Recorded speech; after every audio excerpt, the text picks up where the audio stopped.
আলাইকুম ওয়া রাহমাতুল্লাহি ওয়া বারাকাতুহু। কেমন আছেন সবাই? আমি কিন্তু আল্লাহর রহমতে অনেক ভালো আছি। আজকে আমি আপনাদের কিছু গুরুত্বপূর্ণ কথা বলবো। আমার কথাগুলো মনোযোগ দিয়ে শুনবেন। আমরা মুসলিম, তাই না? আমরা মুসলিমরা সুন্দর সুন্দর কিছু শব্দ ব্যবহার করি, যেমন ইনশাআল্লাহ, মাশাআল্লাহ, আলহামদুলিল্লাহ, সুবহানাল্লাহ। এই শব্দগুলো ব্যবহার করে থাকি। এই শব্দগুলো আমরা সবাই ব্যবহার করি, তাই না?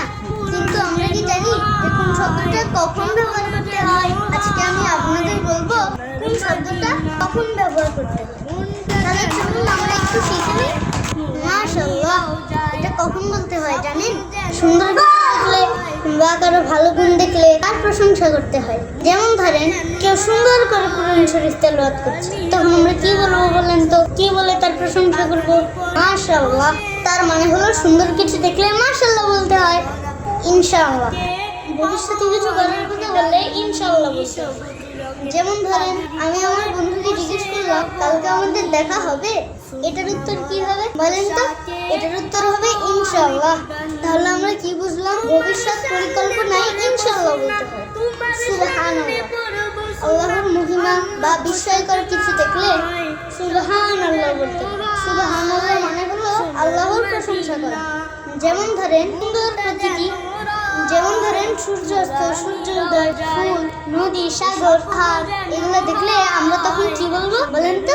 সুবহানাল্লাহ। তাহলে আমরা কি বুঝলাম? আল্লাহর মহিমা প্রকাশে সুবহানাল্লাহ বলতে হয়।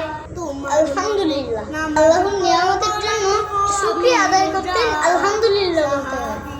যেমন ধরেন আমরা সুস্থ আছি, আমরা নিজেদের পায়ে হাঁটতে পারছি, আমরা কান দিয়ে শুনছি, আমরা ঠিকমতো চোখে দেখছি। আল্লাহ আমাদের কত ভালো রেখেছে। আল্লাহর শুকরিয়া আদায় করতে তখন আমরা কি বলবো বলেন তো? আলহামদুলিল্লাহ। তাহলে আমরা কি বুঝলাম? নিয়ামতের জন্য শুকরিয়া করতে আলহামদুলিল্লাহ বলতে হবে। তাহলে আমরা সঠিক স্থানে সঠিক শব্দ ব্যবহার করা শিখে গেলাম। আশা করি আজকে থেকে আর কারো ভুল হবে না। সবাই বলে ইনশাআল্লাহ। তাহলে এখন আমি আপনাদের কাছ থেকে বিদায় নিচ্ছি। হাফেজ। আসসালামু আলাইকুম ওয়া রাহমাতুল্লাহি ওয়া বারাকাতুহু।